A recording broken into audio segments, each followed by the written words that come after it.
Баршаңызға сәлем достар, ұстаған оразаларыңыз қабыл болсын.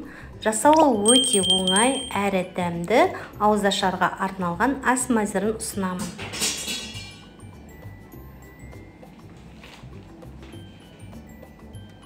Бізге қажетті балғын етімізді турап аламыз, пияз және картошка. Майымызды қыздырып, етімізді жақсылап қуырып аламыз қызарғанша. Одан кейін пиязымызды турап, қуырылған еттің бетіне салып, тағы да жақсылап қуырамыз.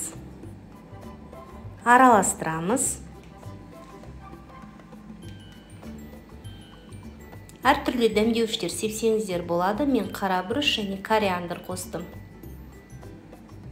Картошкамызды видеодағыдай үлкендеу қылып турап дайындап қоямыз.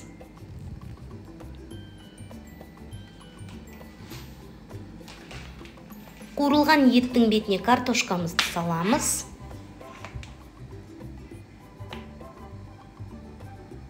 Міндетті түрде тұзды картошка салғанда тұзды салу қажет болады. Тұзды салып, жақсылап араластырамыз.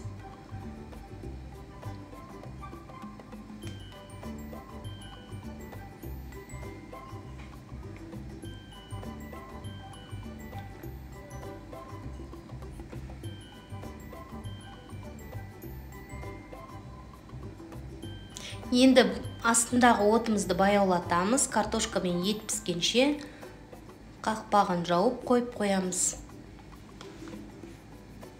Енді бізге қажеті ұн, тұз және бір дана жұмыртқа.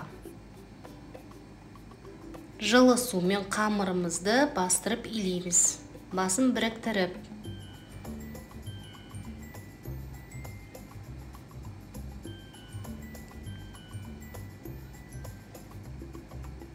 Иленген қамырымызды тұндырып қойып қоямыз.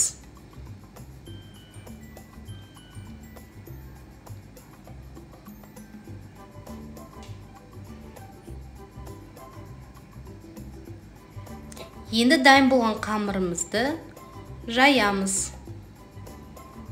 Ұнымызды сеуіп, жақсылап жұқа қылып жайып шығамыз.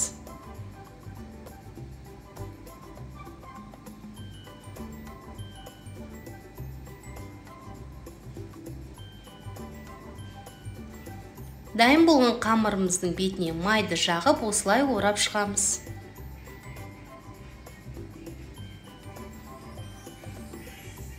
Енді видеодағыдай осылай керек бөлшектерге бөліп шығамыз.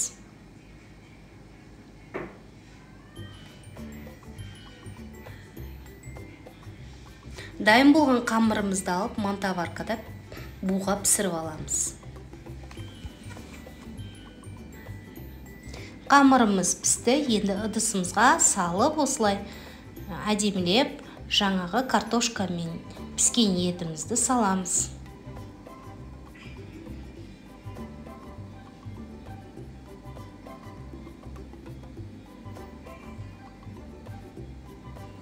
Енді бетіне көк шөптерді себеміз. Пиязымызды турап саламыз. Осылай әсемдейміз. Мінекей дайын болды. Достар, өте дәмді тағам, тойымды. Міндетті түрде осы рецептпен дайындап көрсеңіздер болады. Сіздерге ұнайды деген ойдамын. Менің каналыма тіркеліп, лайк басып, қоңыраушаны басып, комментарий қалдыруды ұмытпаңыздар. Баршаларыңызға ас болсын. Сіздермен болған мен Жанар.